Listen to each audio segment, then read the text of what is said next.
আমি ভীষণ ভালোবাসতাম আমার মাকে। কখনো মুখ ফুটে বলিনি।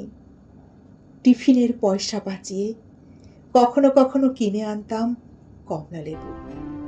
শুয়ে শুয়ে মার চোখ জলে ভরে উঠত আমার ভালোবাসায়। মাকে কখনো আমি মুখ ফুটে বলতে পারিনি, হে দেশ, হে আমার জননী, কেমন করে তোমাকে আমি বলি। যে মাটিতে ভর দিয়ে আমি উঠে দাঁড়িয়েছি, আমার দুহাতের 10 আঙুল তার স্মৃতি। আমি যা কিছু স্পর্শ করি সেখানেই হে জননী তুমি।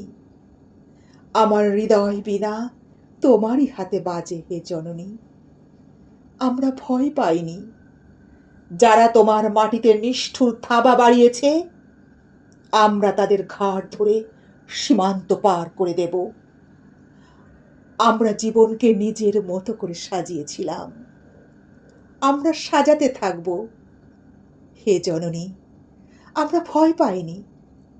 যজ্ঞে বিঘ্ন ঘটিয়েছে বলে আমরা বিরক্ত।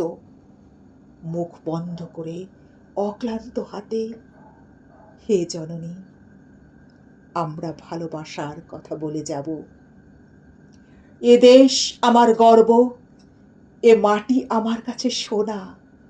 এখানে মুক্তির লক্ষ্যে হয় মুখরিত আমার সহস্র সাত সহস্র ভাষণা।